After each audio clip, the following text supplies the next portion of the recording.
അസ്സലാമു അലൈക്കും വറഹ്മത്തുള്ളാഹി ബിസ്മില്ലാഹി അൽഹംദുലില്ലാഹി വസ്സലാത്തു വസ്സലാമു അലാ റസൂലില്ലാഹി വഅലാ ആലിഹി വസഹ്ബിഹി അജ്മഈൻ. സഹോദരികളെ, ഇന്ന് നമുക്ക് പഠിക്കാനുള്ളത് വിശുദ്ധ ഖുർആനിലെ വഖഫിൻ്റെ അടയാളങ്ങളിൽ ജീം എന്ന അടയാളമാണ്.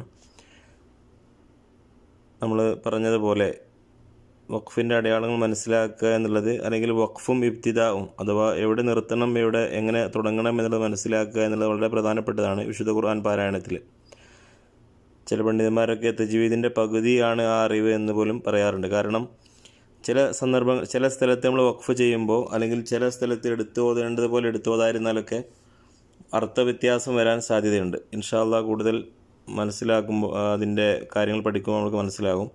ഏതായാലും ചുരുക്കത്തിൽ ഇന്ന് നമുക്ക് പഠിക്കാനുള്ളത് ജീം എന്ന അടയാളമാണ്.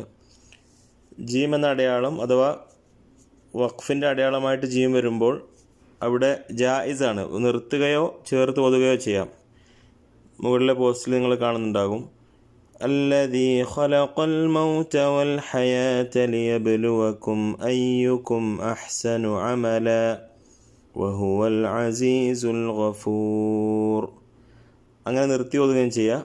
അല്ലെങ്കിൽ الذي خلق الموت والحياة ليبلوكم أيكم أحسن عملا وهو العزيز الغفور. അങ്ങനെ ചേർത്തോതുകയും ചെയ്യാം. അപ്പോൾ ജീം എന്ന അടയാളം, ചെറിയൊരു ജീം മുകളിൽ കണ്ടാൽ മനസ്സിലാക്കുക അവിടെ വഖഫ് ചെയ്യുകയോ ചേർത്തോതുകയോ ചെയ്യാമെന്ന് മനസ്സിലാക്കുക. കൂടുതൽ വിശുദ്ധ ഖുർആനിൻ്റെ അറിവുകൾ നേടാനും അതനുസരിച്ച് അമൽ ചെയ്യാനും അല്ലാഹു തൗഫീഖ് നൽകുമാറാകട്ടെ. അസ്സലാമു അലൈക്കും വറഹ്മത്തുള്ളാഹി.